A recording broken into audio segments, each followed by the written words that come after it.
ਸਾਰੀ qualification ਹੈਗੀਆਂ, fitness ਵੱਲੋਂ ਮੈਂ ਓਕੇ ਆ, ਸਾਰਾ ਕੁਝ। ਮੈਂ ਚੈਲੰਜ ਕਰਦਾ ਕਿ ਕੋਈ ਜਿਹੜਾ ਬੰਦਾ ਆ ਜਾਏ ਮੇਰੇ ਸਾਹਮਣੇ, ਕੋਈ ਵੀ ਮੁਕਾਬਲਾ ਹੋਏ ਜਿਹੜਾ ਇਹ ਟੈਸਟ ਕਰਦੇ ਨੇ ਫਲਾਣੇ ਕਰੋੜਪਤੀ ਦੇ ਮੁੰਡੇ ਤੇ ਇਹ ਤੇ ਕਾਕੇ ਨੇ ਤੇ ਇਹ ਕੀ ਕਰ ਪਾਉਣਗੇ ਕਿ ਇਹ ਕਰੋੜਾਂ ਦੀਆਂ ਗੱਡੀਆਂ 'ਚ ਘੁੰਮਦੇ ਨੇ, ਇਹ ਕਰ ਪਾਉਣਗੇ।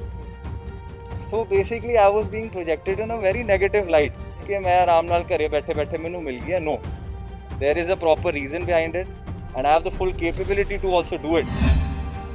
मैं अज एक 27 साल के मुंडे ने तो प्रेसिडेंट सैट करता कि बई असीं नहीं लैणे अहुदे उहदे कि वो फॉलन करन नूं तैयार ने। जे कोई साडू कोई वेट पाउणी सी फिर आपां रख लैंदे ना नौकरी। असीं कोई इहो जी साडी कोई सैल्फिश मोटिव है ही नहीं यार। असीं देण वाले बंदे आ, आपां बलिदान करन वाले बंदे आ।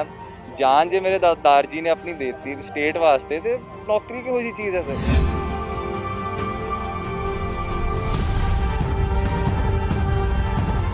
ਵਿਧਾਇਕਾਂ ਦੇ ਬੱਚਿਆਂ ਨੂੰ ਨੌਕਰੀ ਦੇਣ ਦਾ ਮੁੱਦਾ ਪਿਛਲੇ ਕਈ ਦਿਨਾਂ ਤੋਂ ਜਿਹੜਾ ਰਾਜਨੀਤੀ ਦਾ ਜਿਹੜਾ ਇੱਕ ਸਬਬ ਬਣਿਆ ਹੋਇਆ ਤੇ ਹਰ ਪਾਸੇ ਇਹ ਜਿਹੜੇ ਦੋਨਾਂ ਵਿਧਾਇਕਾਂ ਦੇ ਬੱਚਿਆਂ ਨੂੰ ਜਿਹੜੀ ਨੌਕਰੀ ਦਿੱਤੀ ਇਸ ਨੂੰ ਲੈ ਕੇ ਕਾਫੀ ਸਵਾਲ ਜਵਾਬ ਵੀ ਖੜੇ ਹੋਏ ਨੇ। ਹਾਲਾਂਕਿ ਫਤਿਹ ਸਿੰਘ ਬਾਜਵਾ ਦੇ ਬੇਟੇ ਵੱਲੋਂ ਜਿਹੜੀ ਨੌਕਰੀ ਜਿਹੜੀ ਦਿੱਤੀ ਗਈ ਸੀ ਉਹ ਠੁਕਰਾ ਦਿੱਤੀ ਗਈ ਹੈ ਤੇ ਅੱਜ ਖੁੱਲ੍ਹ ਕੇ ਮੀਡੀਆ ਸਾਹਮਣੇ ਆਏ ਨੇ ਭਾਵੇਂ ਫਤਿਹ ਸਿੰਘ ਬਾਜਵਾ ਭਾਵੇਂ ਉਹਨਾਂ ਦੇ ਦੋਨੋਂ ਬੱਚੇ। ਮੇਰੇ ਨਾਲ ਇਸ ਸਮੇਂ ਅਰਜੁਨ ਬਾਜਵਾ ਜਿਸ ਨੂੰ ਇੰਸਪੈਕਟਰ ਦੇ ਤੌਰ ਤੇ ਇੱਕ ਨੌਕਰੀ ਦਿੱਤੀ ਜਾ ਰਹੀ ਸੀ। ਅਰਜੁਨ, ਕੀ ਕਹਿਣਾ ਚਾਹੋਗੇ ਕਿਉਂਕਿ ਕਾਫੀ ਸਾਰੇ ਸਵਾਲ ਖੜੇ ਹੋਏ ਕਿ ਇੱਕ ਵਿਧਾਇਕ ਦੇ ਬੇਟੇ ਨੂੰ ਨੌਕਰੀ ਦਿੱਤੀ ਗਈ ਕੰਪੈਸ਼ਨੇਟ ਬੇਸ ਤੇ ਸਿੱਧਾ ਇੰਸਪੈਕਟਰ ਬਣਾ ਦਿੱਤਾ ਗਿਆ, ਜਦ ਕਿ ਹੋਰ ਇੰਨੇ ਲੋੜਵੰਦ ਲੋਕ ਸੀਗੇ ਜਿਹੜੇ ਕਿ ਜਿਨ੍ਹਾਂ ਨੂੰ ਅਸਲ ਦੇ ਵਿੱਚ ਨੌਕਰੀ ਦੀ ਲੋੜ ਸੀ ਉਹਨਾਂ ਨੂੰ ਨੌਕਰੀ ਨਹੀਂ ਦਿੱਤੀ ਗਈ। ਇੱਕ ਵਿਧਾਇਕ ਦੇ ਬੇਟੇ ਨੂੰ ਦੇ ਦਿੱਤੀ ਗਈ ਜਿਹੜਾ ਕਿ ਪਹਿਲਾਂ ਹੀ ਇੱਕ ਸੰਪੰਨ ਪਰਿਵਾਰ ਤੋਂ ਸੰਬੰਧ ਰੱਖਦਾ। ਸਰ ਉਹੀ ਮੈਂ ਪ੍ਰੈਸ ਕਾਨਫਰੰਸ 'ਚ ਵੀ ਕਿਹਾ ਕਿ ਕਿਸੇ ਨੇ ਕਦੇ ਮੈਨੂੰ ਪਰਸਨਲੀ ਜਾਣਨ ਦੀ ਕੋਸ਼ਿਸ਼ ਕੀਤੀ ਬਿਫੋਰ ਸੇਇੰਗ ਐਵਰੀਥਿੰਗ। ਇੱਕ ਵਾਰੀ ਮੈਨੂੰ ਆ ਕੇ ਮਿਲਦੇ ਦੇਖਦੇ ਬੰਦੇ 'ਚ ਕੈਲੀਬਰ ਕੀ ਹੈਗਾ ਕੀ ਨਹੀਂ। ਤੇ coincidentally if we fall under that category is it wrong to claim your right. ਇਹ ਕਿਹੋ ਜਿਹਾ ਜਸਟਿਸ ਹੋਇਆ? We were claiming our right and we are saying that we don't want it. So ਜੇ ਤਾਂ ਆਪਾਂ ਜੌਬ ਲੈ ਲੈਂਦੇ ਫਿਰ ਅੱਗੇ ਕੁਐਸਚਨ ਹੁੰਦੇ, ਹੁਣ ਤਾਂ ਗੱਲ ਹੀ ਖਤਮ ਹੋ ਗਈ ਨਾ। ਅੱਛਾ, ਤੁਹਾਡੀ ਕੁਆਲੀਫਿਕੇਸ਼ਨ ਨੂੰ ਲੈ ਕੇ ਵੀ ਕਾਫੀ ਸਵਾਲ ਖੜੇ ਹੋਏ ਕਿ ਉਹਦੀ ਤਾਂ ਕੁਆਲੀਫਿਕੇਸ਼ਨ ਵੀ ਨਹੀਂ ਹੈਗੀ ਤੇ ਉਸ ਨੂੰ ਜਿਹੜੀ ਨੌਕਰੀ ਦਿੱਤੀ ਗਈ ਹੈ। ਅਸੀਂ ਆਪਣੇ ਦਰਸ਼ਕਾਂ ਲਈ ਜਾਣਨਾ ਚਾਹਾਂਗੇ, ਜਿਵੇਂ ਤੁਸੀਂ ਦੱਸਿਆ ਵੀ ਹੈ ਪਹਿਲਾਂ ਪ੍ਰੈਸ ਕਾਨਫਰੰਸ, ਕੀ ਕੁਆਲੀਫਿਕੇਸ਼ਨ? ਸਰ ਮੈਂ ਇਹਨਾਂ ਦੀ ਵੀ ਤਬੀਅਤ ਹਲਕੀ ਕਰਦਾ ਕਿ ਮੈਂ ਨੈਸ਼ਨਲ ਲੈਵਲ ਤੇ ਬਾਸਕਟਬਾਲ, ਹਾਕੀ, ਗੋਲਫ ਪਲੇਅਰ ਰਹਿ ਚੁੱਕਿਆ। ਮੈਂ ਲਾਰੈਂਸ ਸਕੂਲ ਸਨਾਰ ਦਾ ਪੜ੍ਹਿਆ ਹੋਇਆ, one of the most prestigious schools in the country. ਮੈਂ ਚੰਗੇ ਕਾਲਜ 'ਚ ਮੈਂ ਲੈਂਕੈਸਟਰ ਯੂਨੀਵਰਸਿਟੀ ਦਾ ਪੜ੍ਹਿਆ ਹੋਇਆ ਇੰਗਲੈਂਡ ਦਾ। ਮੇਰੇ ਕੋਲ BBA ਦੀ ਡਿਗਰੀ ਹੈ, ਸਾਰੀ ਕੁਆਲੀਫਿਕੇਸ਼ਨ ਹੈਗੀਆਂ, ਫਿਟਨੈਸ ਵੱਲੋਂ ਮੈਂ ਓਕੇ ਆ, ਸਾਰਾ ਕੁਝ। ਮੈਂ ਚੈਲੰਜ ਕਰਦਾ ਕਿ ਕੋਈ ਜਿਹੜਾ ਬੰਦਾ ਆ ਜਾਏ ਮੇਰੇ ਸਾਹਮਣੇ, ਕੋਈ ਵੀ ਮੁਕਾਬਲਾ ਹੋਏ ਜਿਹੜਾ ਇਹ ਟੈਸਟ ਕਰਦੇ ਨੇ। You have to go through proper training, physical, medical, written, everything. It's a 2 year process. ਇਹ ਨਹੀਂ ਹੁੰਦਾ ਕਿ ਕੱਲ ਮੇਰੀ DSP ਇੰਸਪੈਕਟਰ ਦੀ ਰੈਂਕ ਲੱਗੀ ਤੇ ਅੱਜ ਮੈਂ ਵਰਦੀ ਪਾ ਕੇ ਥਾਣੇ ਪਹੁੰਚ ਗਿਆ। It's a process. ਸੋ ਮੇਰੀ ਇਹ ਇਜ਼ ਇਟ ਮਾਈ ਫਾਲਟ ਕਿ I coincidentally fall under that category? Reservation ਹੁੰਦੀ ਹੈ ਕੋਈ ਚੀਜ਼ ਦੀ, SC ST ਦੀ ਵੀ ਹੁੰਦੀ ਹੈ, ਸਾਰਿਆਂ ਦੀ ਹੁੰਦੀ ਹੈ।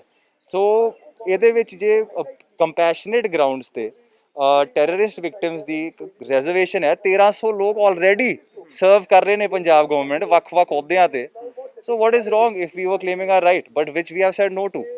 ਅਰਜੁਨ, ਇੱਕ ਤੁਸੀਂ ਹੁਣੇ ਗੱਲ ਕੀਤੀ ਸੀ ਕਿ ਰੀਅਲ ਲਾਈਫ 'ਚ ਤਾਂ ਤੁਸੀਂ ਹੀਰੋ ਬਣ ਰਹੇ ਹੋ, ਲੇਕਿਨ ਤੁਹਾਨੂੰ ਰੀਅਲ ਲਾਈਫ ਦੇ ਵਿੱਚ ਇੱਕ ਵਿਲਨ ਦੇ ਤੌਰ ਤੇ ਪ੍ਰੈਜ਼ੈਂਟ ਕਰ ਦਿੱਤਾ ਗਿਆ। ਉਹ ਕਿਹਦੇ ਲਈ ਤੁਸੀਂ ਉਹ ਸ਼ਬਦ ਯੂਜ਼ ਕਰ ਰਹੇ ਹੋ? ਸਰ ਕਿ ਕਿਉਂਕਿ ਮੈਂ ਇੱਕ ਹਫਤਾ ਹੋ ਗਿਆ ਹੈ ਨਾ ਗੱਲ ਨੂੰ। I think last Friday cabinet 'ਚ ਅਪਰੂਵ ਹੋਈ ਸੀ ਗੱਲ, ਅੱਜ ਥਰਸਡੇ ਹੈ, ਆਲਮੋਸਟ ਅ ਵੀਕ।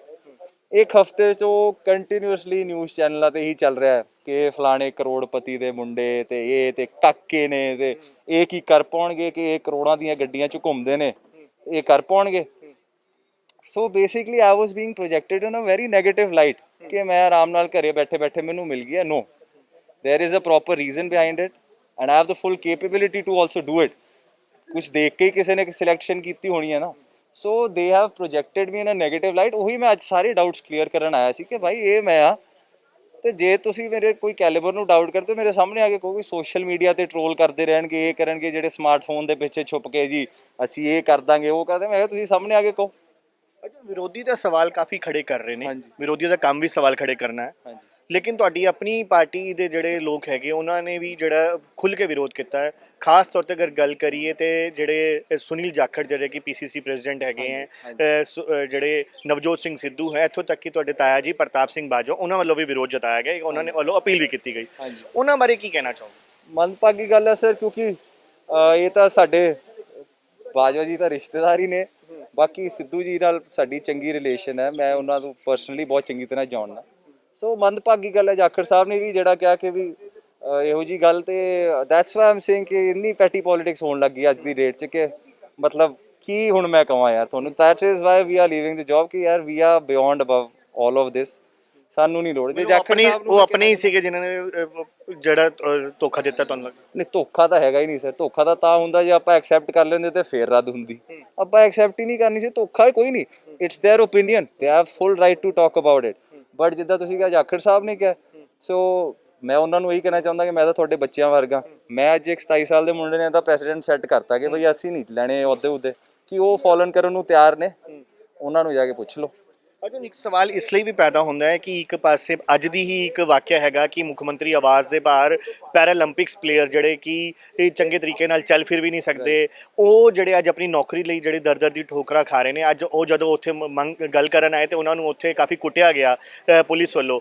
ਇਸ ਲਈ ਇਹ ਜਿਹੜੇ ਸਵਾਲ ਤੁਹਾਡੇ ਉੱਤੇ ਤੁਹਾਡੀ ਨੌਕਰੀ ਨੂੰ ਲੈ ਕੇ ਖੜੇ ਹੁੰਦੇ, ਕਿਤੇ ਇਹ ਤਾਂ ਨਹੀਂ ਕਿ ਕੋਈ ਟਾਈਮਿੰਗਸ ਦੇ ਉੱਤੇ ਜਿਹੜੇ ਸਵਾਲ ਖੜੇ ਹੋਏ ਕਿ ਇਸ ਟਾਈਮਿੰਗਸ ਤੇ ਅਗਰ ਨਹੀਂ ਹੁੰਦੀ, ਅਗਰ ਹੋਰ ਲੋਕਾਂ ਨੂੰ ਵੀ ਨਾਲ ਦਿੱਤੀ ਜਾਂਦੀ ਫਿਰ ਇਹਨਾਂ ਰੋਲਾ ਨਹੀਂ ਪੈਣਾ ਸੀ? ਸਰ ਭਾਵੇਂ 100 ਲੋਕਾਂ ਨੂੰ ਇਕੱਠੇ ਦੇ ਦਿੰਦੇ, ਅਸੀਂ ਲੈਣੀ ਨਹੀਂ ਸੀ। ਦੂਸਰੀ ਗੱਲ, ਜਿਹੜੇ ਪੈਰਾ ਓਲੰਪੀਅਨਸ ਦੇ ਨਾਲ ਜਿਹੜਾ ਤੁਸੀਂ, ਮੈਂ ਦੇਖਿਆ ਨਹੀਂ ਇਹ ਨਾ, ਬਟ ਤੁਸੀਂ ਕਹਿ ਰਹੇ ਹੋ ਕਿ ਇਹੋ ਜਿਹੀ ਕੋਈ ਘਟਨਾ ਵਾਪਰੀ ਹੈ ਤਾਂ ਬਹੁਤ ਗੰਦੀ ਗੱਲ ਹੈ ਕਿ ਇਹ ਬਿਲਕੁਲ ਨਹੀਂ ਹੋਣਾ ਚਾਹੀਦਾ। ਜਿਹੜੇ ਡਿਜ਼ਰਵਿੰਗ ਨੇ ਉਹਨਾਂ ਨੂੰ ਨੌਕਰੀ ਮਿਲਣੀ ਚਾਹੀਦੀ ਹੈ। ਕੈਪਟਨ ਸਾਹਿਬ ਨੇ ਆਪ ਕਿਹਾ ਦੇਣਗੇ, ਆਈ ਹੈਵ ਫੁੱਲ ਫੇਥ ਇਨ ਕਿ ਉਹ ਦੇਣਗੇ। ਮੇਰਾ ਆਖਰੀ ਸਵਾਲ ਤੁਹਾਡੇ ਤੋਂ ਕਿ ਲੋਕਾਂ ਦੇ ਵਿੱਚ ਇੱਕ ਕਾਫੀ ਬੜਾ ਸਵਾਲ ਖੜੇ ਹੋਏ ਨੇ ਕਿ ਫਤਿਹ ਸਿੰਘ ਬਾਜਵਾ ਦੇ ਮੁੰਡੇ ਨੂੰ ਇਸ ਲਈ ਨੌਕਰੀ ਦਿੱਤੀ ਗਈ ਕਿ ਉਹਨਾਂ ਨੂੰ ਖੁਸ਼ ਕਰਨਾ ਸੀਗਾ ਵਿਧਾਇਕਾਂ ਨੂੰ, ਜਿਹੜੇ ਕਿ ਵਿਧਾਇਕ ਨਾਰਾਜ਼ ਸੀਗੇ ਪਾਰਟੀ ਦੇ ਵਿੱਚ, ਤੇ ਉਹਨਾਂ ਦੇ ਬੱਚਿਆਂ ਨੂੰ ਇਸ ਲਈ ਨੌਕਰੀ ਦਿੱਤੀ ਜਾ ਰਹੀ ਤਾਂ ਕਿ ਉਹਨਾਂ ਨੂੰ ਆਪਣੇ ਵੱਲ ਕੀਤਾ ਜਾ ਸਕੇ, ਉਹਨਾਂ ਨੂੰ ਖੁਸ਼ ਕੀਤਾ ਜਾ ਸਕੇ। ਕੀ ਤੁਹਾਨੂੰ ਲੱਗਦਾ ਹੈ ਕਿ ਕੈਪਟਨ ਅਮਰਿੰਦਰ ਸਿੰਘ ਨੇ ਫਤਿਹ ਬਾਜਵਾ ਦੇ ਮੁੰਡੇ ਤੁਹਾਨੂੰ ਅਰਜੁਨ ਬਾਜਵਾ ਨੂੰ ਇਸ ਲਈ ਨੌਕਰੀ ਦਿੱਤੀ ਹੈ ਕਿ ਫਤਿਹ ਸਿੰਘ ਬਾਜਵਾ ਨੂੰ ਖੁਸ਼ ਕੀਤਾ ਜਾ ਸਕੇ? ਸਰ ਜੇ ਅਸੀਂ ਖੁਸ਼ੀ ਹੋਣਾ ਸੀ ਜਾਂ ਜੇ ਸਾਨੂੰ ਕੋਈ ਵੇਟ ਪਾਉਣੀ ਸੀ ਫਿਰ ਆਪਾਂ ਰੱਖ ਲੈਂਦੇ ਨਾ ਨੌਕਰੀ। ਅਸੀਂ ਕੋਈ ਇਹੋ ਜਿਹੀ ਸਾਡੀ ਕੋਈ ਸੈਲਫਿਸ਼ ਮੋਟਿਵ ਹੈ ਹੀ ਨਹੀਂ ਯਾਰ। ਅਸੀਂ ਦੇਣ ਵਾਲੇ ਬੰਦੇ ਆ, ਆਪਾਂ ਬਲੀਦਾਨ ਕਰਨ ਵਾਲੇ ਬੰਦੇ ਆ। ਜਾਨ ਜੇ ਮੇਰੇ ਦਾਦਾਰ ਜੀ ਨੇ ਆਪਣੀ ਦੇ ਦਿੱਤੀ ਸਟੇਟ ਵਾਸਤੇ, ਤੇ ਨੌਕਰੀ ਕਿਹੋ ਜਿਹੀ ਚੀਜ਼ ਹੈ ਸਰ? ਇਹੋ that is I am seeing the patty politics that is happening over it, ਕਿ ਲੋਕੀ ਕਹਿ ਰਹੇ ਨੇ ਕਿ ਇਹਨਾਂ ਦੀ ਸੈਟਲਮੈਂਟ ਹੋ ਗਈ ਤੇ ਇਹ ਹੋ ਗਿਆ। Sir that is totally wrong. ਆਪਾਂ ਫਿਰ ਰੱਖ ਲੈਂਦੇ ਨੌਕਰੀ, ਆਪਾਂ ਤਾਂ ਮਨਾ ਕਰਤਾ। And still we are saying that we love captain Amarinder Singh and we are with him. So we have always had a good relation. ਆਪਾਂ ਤਾਂ ਕਦੇ ਵੀ ਬਾਗੀ ਤੁਸੀਂ ਕੋਈ ਸੁਰ ਕਦੇ ਵੀ ਨਹੀਂ ਸੁਣੇ। ਆਪਾਂ ਇਸ਼ੂਜ਼ ਦੀ ਗੱਲ ਹਮੇਸ਼ਾ ਚੱਕੀ ਹੈ। ਸੋ that is what I want to say, that captain Sahib himself he knows ਯਾਰ ਕਿ we are not those people ਕਿ ਜਿਨ੍ਹਾਂ ਨੂੰ ਕੋਈ ਲਾਲਚ ਦਿੱਤੀ ਜਾ ਸਕਦੀ ਹੈ। ਬਹੁਤ ਬਹੁਤ ਸ਼ੁਕਰੀਆ। Thank you.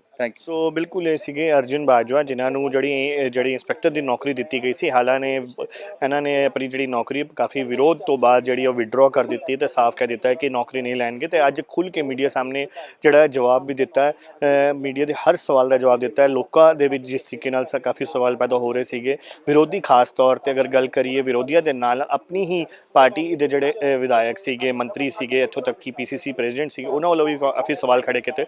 ਉਸ ਨੂੰ ਲੈ ਕੇ ਇਹਨਾਂ ਵੱਲੋਂ ਸਿੱਧੇ ਤੌਰ 'ਤੇ ਖੁੱਲ੍ਹ ਕੇ ਜਿਹੜੇ ਜਵਾਬ ਦਿੱਤਾ ਗਿਆ ਤੇ ਸਾਫ਼ ਕਿਹਾ ਗਿਆ ਕਿ ਇਹਨਾਂ ਨੂੰ ਇਸ ਲਈ ਟਾਰਗੇਟ ਕੀਤਾ ਗਿਆ ਤਾਂ ਕਿ ਕਿਉਂਕਿ ਇਹ ਸੰਪੰਨ ਪਰਿਵਾਰ ਤੋਂ ਜਿਹੜੇ ਸੰਬੰਧ ਰੱਖਦੇ ਹੈ ਜਾਂ ਇਹਨਾਂ ਦੇ ਜਿਹੜੇ ਬੈਕਗਰਾਊਂਡ ਹੈਗਾ ਉਸ ਨੂੰ ਦੇਖਦੇ ਹੋਏ ਇਹਨਾਂ ਦੇ ਉੱਤੇ ਸਵਾਲ ਖੜੇ ਕੀਤੇ। ਲੇਕਿਨ ਇਹਨਾਂ ਵੱਲੋਂ ਸਾਫ਼ ਕਹਿ ਦਿੱਤਾ ਗਿਆ ਕਿ ਇਹ ਨੌਕਰੀ ਨਹੀਂ ਲੈਣਗੇ, ਕਿਉਂਕਿ ਜਿਸ ਤਰੀਕੇ ਨਾਲ ਵਿਰੋਧ ਹੋ ਰਿਹਾ ਤੇ ਵਿਰੋਧ ਤੋਂ ਪਹਿਲਾਂ ਹੀ ਇਹਨਾਂ ਨੇ ਨੌਕਰੀ ਛੱਡ ਦਿੱਤੀ ਹੈ। ਲੇਕਿਨ ਇਹਨਾਂ ਨੇ ਸਵਾਲ ਇਸ ਨੂੰ ਲੈ ਕੇ ਵੀ ਖੜੇ ਕੀਤੇ ਹੈ ਕਿ ਪੰਜਾਬ ਦੇ ਵਿੱਚ ਸਿਰਫ ਇਹਨਾਂ ਨੂੰ ਨੌਕਰੀ ਨਹੀਂ ਮਿਲੀ, ਬਲਕਿ 1300 ਹੋਰ ਅਸਰ ਦੇ ਲੋਕ ਹੈ ਜਿਨ੍ਹਾਂ ਨੂੰ ਕੰਪੈਸ਼ਨ ਗਰਾਊਂਡ ਤੇ ਨੌਕਰੀ ਦਿੱਤੀ ਗਈ। ਤਦ ਕਿਉਂ ਨਹੀਂ ਇਹ ਸਵਾਲ ਚੱਕੇ ਗਏ? ਖਾਸ ਤੌਰ ਤੇ ਸੁਨੀਲ ਜਾਖੜ ਦੇ ਭਤੀਜੇ ਨੂੰ ਜਦੋਂ ਨੌਕਰੀ ਦਿੱਤੀ ਗਈ, ਜਿਹੜਾ ਤ੍ਰਿਪਤ ਰਜਿੰਦਰ ਸਿੰਘ ਬਾਜਵਾ ਦੇ ਮੁੰਡੇ ਨੂੰ ਜਿਹੜਾ ਜ਼ਿਲ੍ਹਾ ਪਰਿਸ਼ਦ ਦਾ ਚੇਅਰਮੈਨ ਲਾਇਆ ਗਿਆ, ਇਸ ਤੋਂ ਇਲਾਵਾ ਜਿਹੜਾ ਸੁਖਵਿੰਦਰ ਸਰਕਾਰੀਆ ਉਹਨਾਂ ਦੇ ਬੱਚੇ ਨੂੰ ਮੁੰਡੇ ਨੂੰ ਜਦੋਂ ਨੌਕਰੀ ਦਿੱਤੀ ਤਦ ਕਿਉਂ ਨਹੀਂ ਰੋਲਾ ਪਾਇਆ ਗਿਆ? ਹੁਣ ਕਿਉਂ ਇਹਦਾ ਰੋਲਾ ਪਾਇਆ ਗਿਆ? ਚੰਡੀਗੜ੍ਹ ਤੋਂ ਕੈਮਰਾਮੈਨ ਪ੍ਰਵੀਨ ਪਾਂਡੇ ਦੇ ਨਾਲ Ankush Mahajan, Dainik Savera TV. All World Open Challenge 17-time gold medalist Mia Rafiq Mohammed, पंडित मौलवी बेगम तांत्रिक इन्हां चोरा ठग्गां तो सावधान। स्पेशलिस्ट वशीकरण, सट्टा नंबर, लव मैरिज, पति पत्नी च अनबन, विदेश च पक्का होना, कारोबार दा ना चलना, सिर्फ 31 घंटियां विच समाधान। फ्री मिया रफीक मोहम्मद। मोबाइल 84 374 94 647 84 374 94 648।